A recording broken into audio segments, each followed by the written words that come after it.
bir barış akademisyenisiniz. Güzel bir benzetme. Ve bu süreci de çok yakından takip ediyorsunuz. Aynı zamanda bir emektarısınız. Doğrusu önce komisyon raporuna dönük izlenimlerinizi alarak başlamak istiyorum. Biraz önce Cengiz Bey'i de dinlediniz. Komisyon raporunu siz nasıl karşıladınız? Özellikle kamuoyunda komisyonun yetersizliğine dair yürütülen tartışmaları nasıl değerlendiriyorsunuz? Oradan başlayalım bir.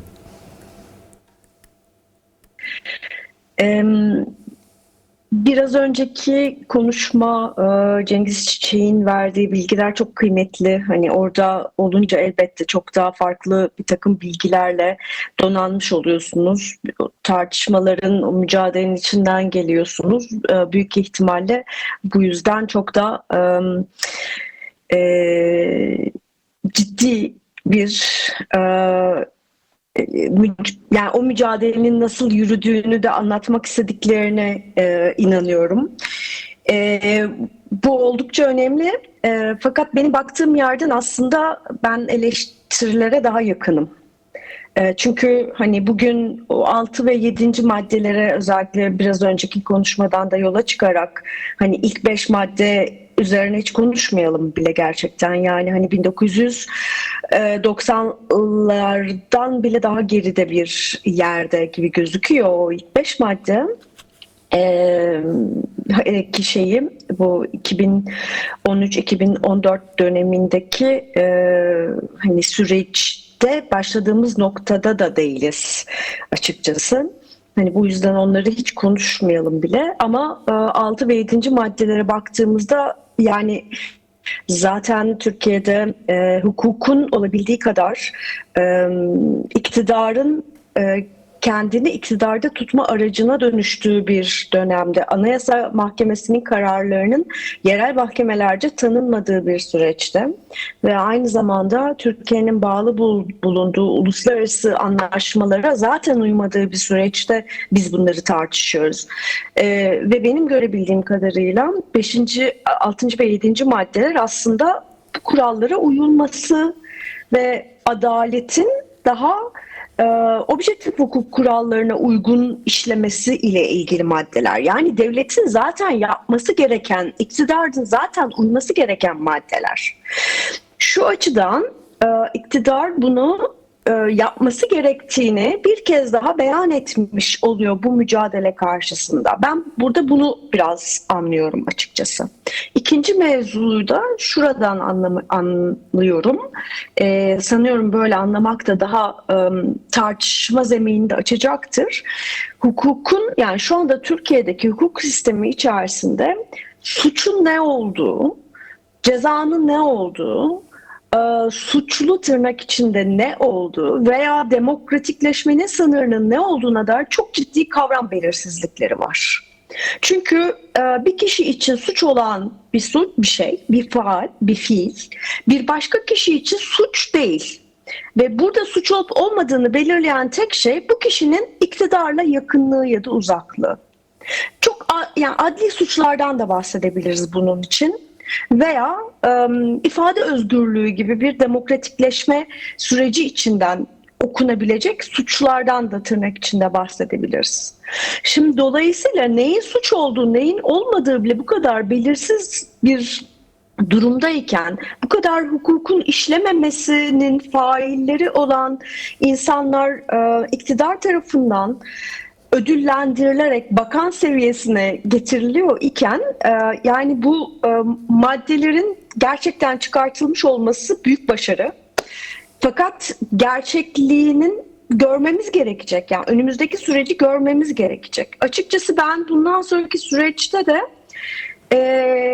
bizlerin nasıl hani o demokratikleşmeye dair taziyi oluşturacak bir eylemlilik içinde olmamız gerektiğini de bildiğimi düşünmüyorum. Çünkü peki, süreç zaten açık, transparan olmadığı için hani oradan kendimize de bir pozisyon da biçemiyoruz bir taraftan. Araya girip şunu o yüzden sorayım. hani buyurun. dedikleriniz önemli. Onun için doğrusu bunu da yorumlamanızı istiyorum.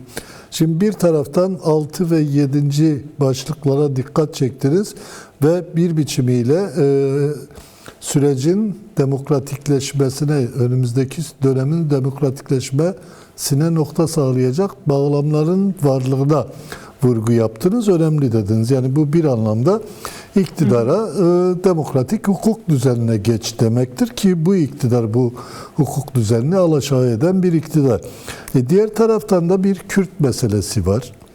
Yani asıl kök mesele de o. Yani o çözülmeden de hiçbir adım atılmaz. Tüm bu yaşadıklarımız garabetler de o sorun çözülmediği için.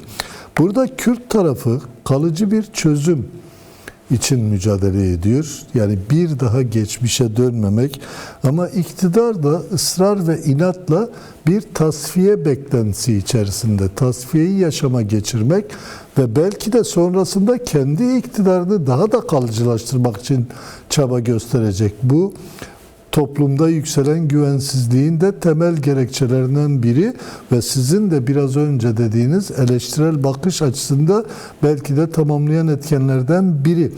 Bu boyutuyla değerlendirdiğinizde evet, bu çalışma önemli, bu noktaya gelmiş olması önemli, ama bundan sonraki sürece dönük toplumun en geniş demokratik kesimlerine de ciddi görev ve sorumluluklar düşmüyor mu? Yani onlar sonuç itibariyle hep birlikte bu süreci götürmek durumunda ve sorunu kalıcı çözüme ulaştırmak zorunda değiller mi? Yani her şey iktidardan mı beklenmeli?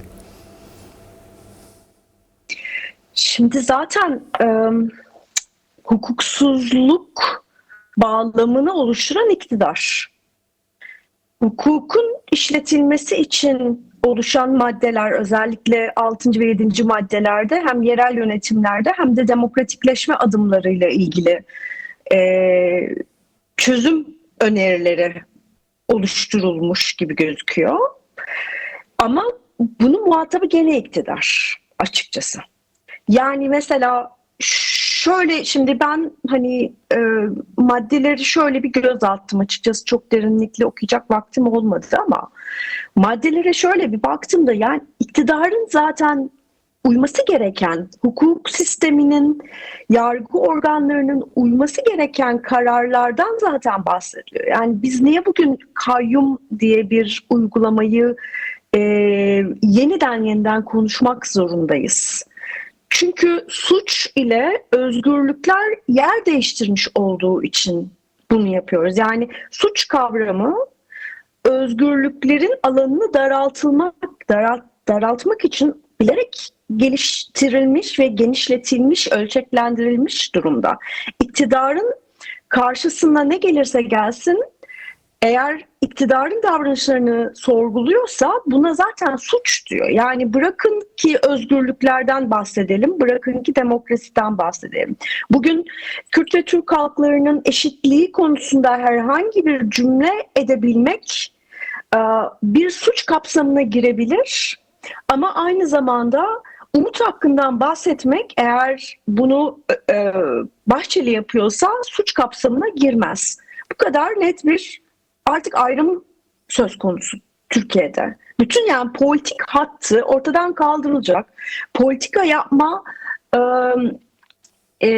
mekanizmalarını ortadan kaldıracak şekilde suç, ne diyelim buna, suçun kendisi ölçeklendirildi. Suç kavramı ölçeklendirildi. Zaten sorun burada. Yani gerçek suça suç diyemiyoruz. Ya da gerçekten ifade özgürlüğü olarak savunduğumuz noktada zaten biz bu raporun ortaya koyduğu metinlerden daha ileri bir şey söylüyor oluyoruz. Dolayısıyla ben burada mesela şu konuda çok anlayabilmiş değilim. Hakikaten belki bunu tartışmamız gerekiyor. Bugün hem Türkiye'deki bu şiddet ortamının çözülmesi, hem de sadece Kürtlere yönelik değil, aynı zamanda LGBT artılara yönelik olan, aynı zamanda kadınlara yönelik olan, aynı zamanda mizah ortamına yönelik olan ya da bütün fikir özgürlüğüne ya da söz söyleme özgürlüğüne yönelik olan bütün antidemokratik uygulamalara karşı da aynı tavır ve aynı şiddetle mücadele ediyor ve iktidar kendi iktidarını burada korumaya çalışıyor. Şimdi iktidarın e, yani AKP'nin, MHP'nin adını koyarak da konuşalım bunları. İktidarda kalma çabasının zaten yıllardan beri artık normalleştiği bu hukuksuzluklarla normalleştiği bir dönemdeyiz. Ve artık bunları konuşurken biraz sonra büyük ihtimalle bu ekonomik kriz ve diğer şeyleri de konuşacağız ya da işte uluslararası çapta neler olup neler bittiğini de herhalde konuşacağız. Biraz aslında dünyada normalleşen bir hukuksuzluk ve dünyada normalleşen özellikle aşırı sağın öne çıkması ve politik olarak her şeyi belirlemesiyle beraber yaygınlaşan ve tırnak içine gene normalleşen bir tuhaflıklar dönemindeyiz. Yani şiddetin de normalleştiği bir dönemdeyiz. Mesela işte Gazze yıkılırken her gün en az 10 kişi barış yani sözüm onu ateşkes döneminde öldürülürken orada hani Gazze'nin yeniden inşaat sektörü üzerinden nasıl yapılacağının konuşulduğu daha bugün bir barış konferansı toplandı. Şimdi biz zaten böyle bir dönemdeyiz aslında. Evet. Yani hani biz böyle bir dönemdeyken aslında zamanın ruhuna uygun hareket eden AKP ve MHP. Biz zamanın ruhuna aykırı şekilde demokratikleşmeden bahsediyoruz, özgürlüklerden bahsediyoruz ve bunda da ısrarcı oluyoruz. Eşitlikten bahsedemiyoruz bile. Bunun yanında eşitliği biz iteklemeye çalışıyoruz.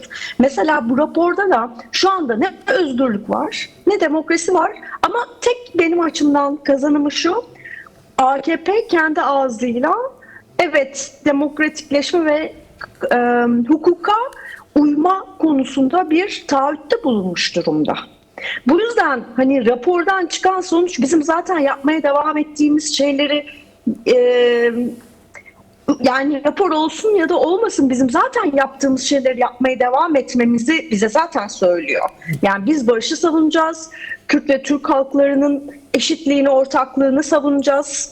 Biz aynı zamanda Türkiye'de yaşayan ya da dünyada yaşayan bütün halklara yönelik baskı politikalarına karşı çıkacağız. Her yerde gerçek bir barış yani negatif değil pozitif bir barışı konuşacağız. Ateşkes olarak değil yani gerçek bir barışı konuşacağız. Evet eşitliği zaten konuşacağız. Biz bunları zaten konuşmaya devam ediyoruz. Daha da yüksek sesle konuşacağız. Ama burada önemli olan şey AKP ve MHP burada o 51 komisyon üyesinin altına imza attığı o 6. ve 7. maddeye kadar uygulayacak. Hani benimle ilgili olan kısmı, benim kendi arkadaşlarım, dostlarımla ilgili olan kısmı, hani sürgündekilerle ilgili olan kısmı da öyle. Hani bizim mahkemelerden beraatler aldığımız halde Türkiye'ye geri dönme, işlerimize geri dönme şansımız hiç olmadı. Yani böyle bir durumda mesela beraat alsak da almasak da saçma sapan davalarla mücadele etsek de etmesek de hani Kürt meselesi ile ilgili değil bu. Hepimizle ilgili bir mesele. Emekle ilgili bir mesele aynı zamanda. Tam bu noktada dikkat çektiğiniz için sormak istiyorum. Yani doğrusu önemli. Şimdi bu dedikleriniz çok önemli. Ve sonuç itibariyle bu dediklerinizin bir anlamıyla çözülmesi noktasında da benim kendi şahsi izlenimim, yanlışsa yanlış deyin lütfen, yük bir bütün olarak başta Sayın Öcalan olmak üzere Kürt Özgürlük Hareketi'ne ve Türkiye planında da DEM Parti'ye yükleniyor.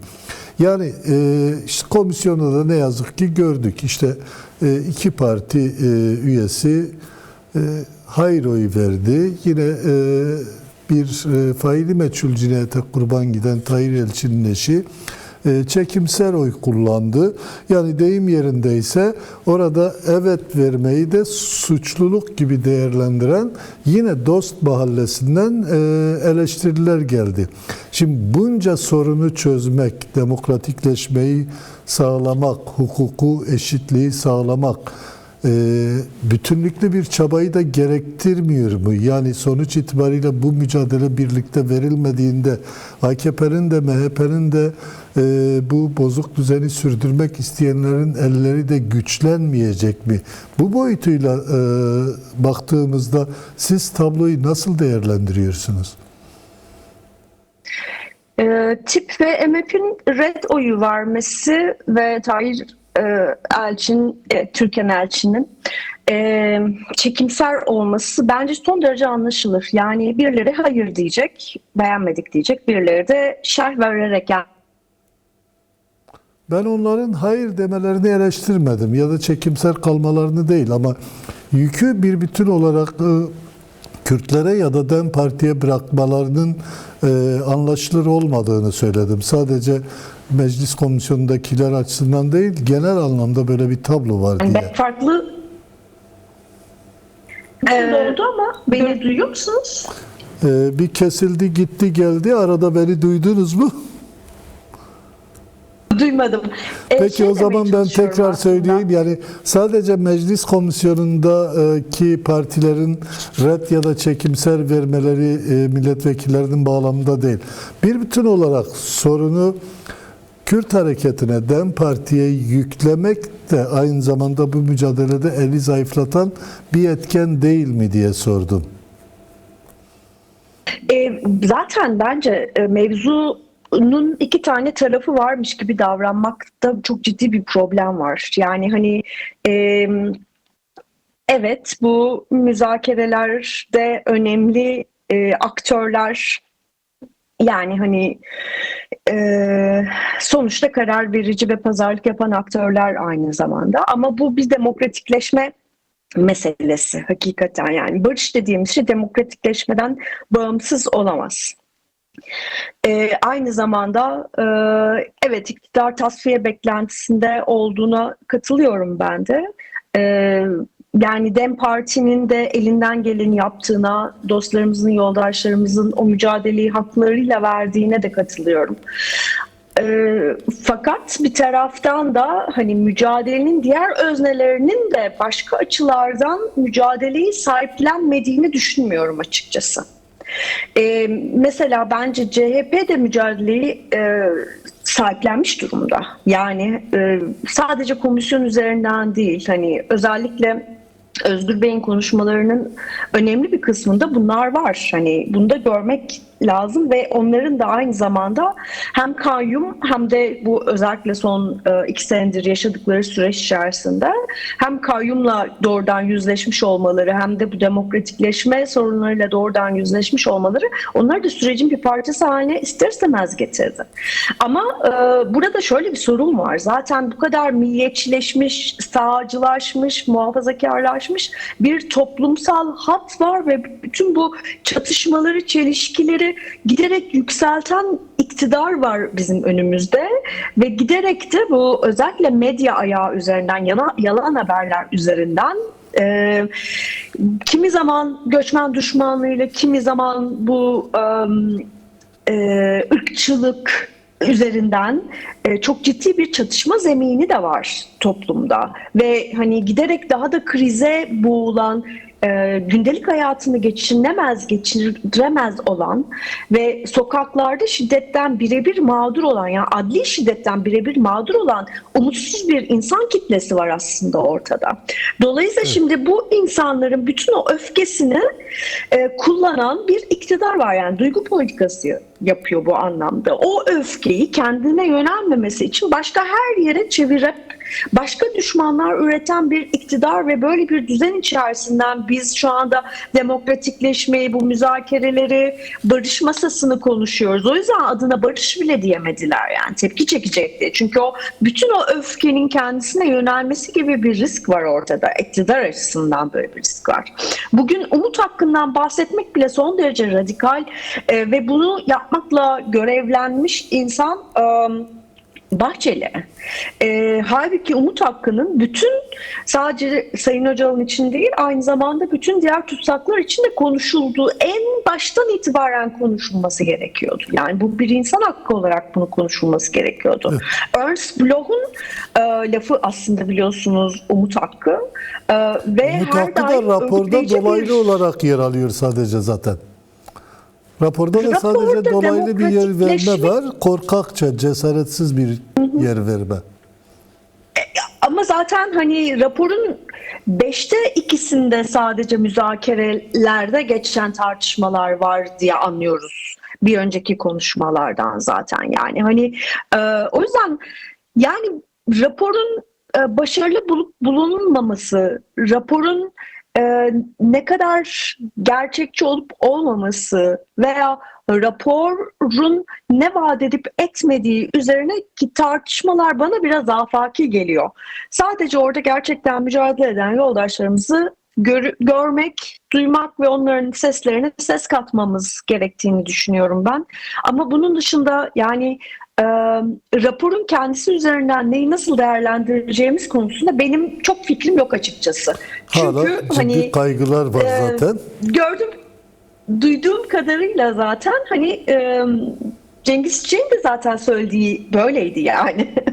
Yani daha kendilerinin 7 maddenin 7'sini de savunamadıkları bir dönemde bizim de tüm raporun Kuşkusuz öyle. sahiplenip savunmamızı kimse bekleyemez Peki. sanıyorum. Şunu da sorayım. Yakından da takip ediyorsunuz. Esas itibariyle bir iç demokratik güçler, toplumun farklı kesimlerinin yürüttüğü mücadele var. O boyutuyla dikkat çektiniz. Olumlu bakış açıları üzerinden mücadeleye katkı sağlayanlar var dediniz ama bir de uluslararası güçler arası açısından bakmak gerekir. Gerçekten uluslararası güçler sürecin neresinde duruyor size göre ki kurumsal olarak yaptığınız çalışmalarda da yakından takip ettiğiniz bir olgu ve bu güçler nasıl rol alabilirler? Yani tüm bu sürecin sağlıklı bir rotaya evrilmesi için onların da yapması gerekenler yok mu? Bence yok. Çok kısa oldu ama çünkü yani burada biraz gölge etmesinler başka ihsan istemeyiz cümlesini kurmak istiyorum. Ama uluslararası güçlerden Çünkü, kastım yalnızca devletler değil. Devletler açısından öyle bir çıkarcı bakış açısı var ama diğer taraftan birçok farklı kesim de var. Yani sivil toplum kurumlarından tutun tanınmış şahsiyetlere kadar etkili hukukçulara, sendikacılara ve diğer kurumlara kadar yani çok daha geniş bir fotoğraftan bakarak sordum ben. Orada belki şöyle bir ayrım yapmak lazım. Yani dış güçler deyince ya da dışarıdaki aktörler, asıl mevzunun dışındaki aktörler deyince aslında konu çok yapabiliyor, farklı noktalara gidebiliyor, farklı anlamlar da oradan bağlanabiliyor, adreslenebiliyor. Sanıyorum orada şöyle bir ayrım yapmakta fayda var. Yani barış isteyenler zaten aynı tarafta. O yüzden dış güçler tanımı içerisinde benim gözümde mesela hani uluslararası ölçekte barış ittifakı diyebileceğimiz insanlar girmiyor. Onlar da bir fiil aktör. Ama yani diğer devletlerle ilgili gerçekten çok ciddi yani herkesin tahmin edebildiği, takip edebildiği bir takım gelişmelerden dolayı işte İran'da olanlar, İsrail, ABD, Rusya, bütün bu güç savaşı içerisinde biz sadece bu ülkelerdeki barış güçlerine güvenebiliriz. Barıştan yana olan insanlara ve halklara güvenebiliriz. Benim baktığım yerden gayet buralarda da insanlar hem barış hem de demokrasi için ortak bir mücadele yürütüyor gibi gözüküyor. Evet. Yani hani ABD'de zaten şu anda Minnesota'da olanlar hani ICE güçleri, Trump'ın elindeki ICE güçleri ve diğer özellikle mültecilere ve göçmenlere saldırması üzerinden çok ciddi bir problemi var Trump'ın ama Trump'ın gözü hep diğer yerlerde yani işte Kolombiya'da, Venezuela'da, Küba'da, bir yandan İsrail'de, bir yandan Grönland'da, bir yandan İran'da. Yani kapımızda da bir taraftan şimdi bu donanma konusu üzerinden ciddi bir savaş ihtimali de var aslında Orta Doğu'da. Tüm bunların elbette ki bu müzakerelere etkisi olacaktır. Yani bu sürecin nasıl işleyeceğine dair herkesin çok temkinli davrandığını düşünüyorum ben Türkiye'de. Yani bu raporun çıkmasının nedenlerinden bir tanesi gerçekten kapıdaki bu hani olma ihtimali yüksek olan, en son hatta bir duyduğum bir haberde Beyaz Saray'dan biri %90 ihtimal gibi bir şey söylemiş. Tabii bunlar hep afaki olabilir. Bunların hepsi Doğrudur. tahminler ve yanıltmacalar olabilir.